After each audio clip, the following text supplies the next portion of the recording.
1 Samuel, chapter 9, verse 1. There was a Benjamite, a man of standing, whose name was Kish son of Abiel, the son of Zeroah, the son of Bechorath, the son of Aphiah of Benjamin. Verse 2. Kish had a son named Saul, as handsome a young man as could be found anywhere in Israel. And he was a head taller than anyone else. Verse 3. Now the donkeys belonging to Saul's father Kish were lost. And Kish said to his son Saul, "Take one of the servants with you and go and look for the donkeys." Verse 4. So he passed through the hill country of Ephraim and through the area around Shalisha. But they did not find them. They went on into the district of Shalem. But the donkeys were not there. Then he passed through the territory of Benjamin. But they did not find them. Verse 5. When they reached the district of Zuph, Saul said to the servant who was with him, "Come, let's go back, or my father will stop thinking about the donkeys and start worrying about us." Verse 6.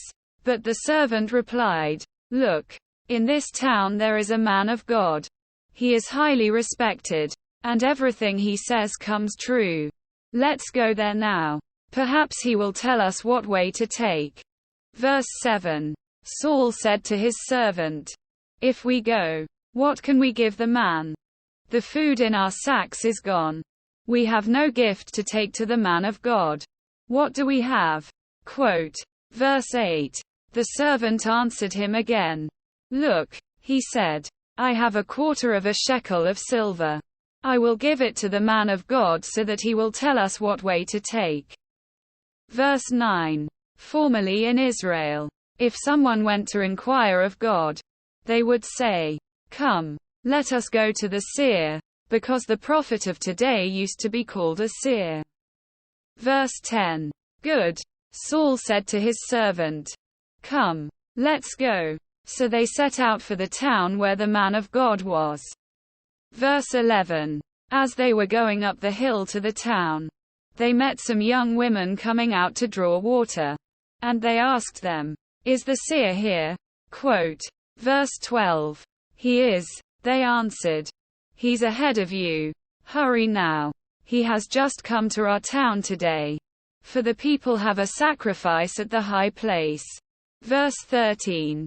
As soon as you enter the town, you will find him before he goes up to the high place to eat. The people will not begin eating until he comes, because he must bless the sacrifice. Afterward, those who are invited will eat. Go up now. You should find him about this time. Verse 14. They went up to the town. And as they were entering it, there was Samuel, coming toward them on his way up to the high place. Verse 15.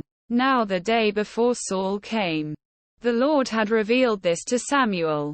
Verse 16. About this time tomorrow I will send you a man from the land of Benjamin. Anoint him ruler over my people Israel. He will deliver them from the hand of the Philistines. I have looked on my people, for their cry has reached me. Verse 17. When Samuel caught sight of Saul, the Lord said to him, "This is the man I spoke to you about. He will govern my people." Verse 18. Saul approached Samuel in the gateway and asked, "Would you please tell me where the seer's house is?" Quote. Verse 19. "I am the seer," Samuel replied. "Go up ahead of me to the high place. For today you are to eat with me. And in the morning I will send you on your way and will tell you all that is in your heart." Verse 20. "As for the donkeys you lost 3 days ago, do not worry about them. They have been found. And to whom is all the desire of Israel turned? If not to you and your whole family line." Quote.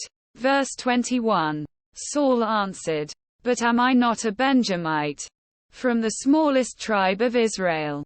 And is not my clan the least of all the clans of the tribe of Benjamin? Why do you say such a thing to me?"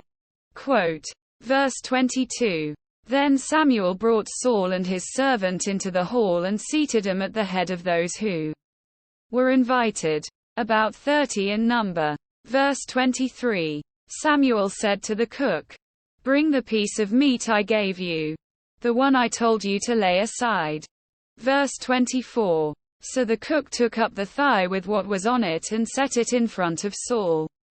Samuel said, "Here is what has been kept for you. Eat, because it was set aside for you for this occasion from the time I said, I have invited guests." And Saul dined with Samuel that day. Verse 25. After they came down from the high place to the town, Samuel talked with Saul on the roof of his house. Verse 26. They rose about daybreak, and Samuel called to Saul on the roof, "Get ready, and I will send you on your way." When Saul got ready, he and Samuel went outside together. Verse 27. As they were going down to the edge of the town, Samuel said to Saul, "Tell the servant to go on ahead of us." And the servant did so. "But you stay here for a while, so that I may give you a message from God."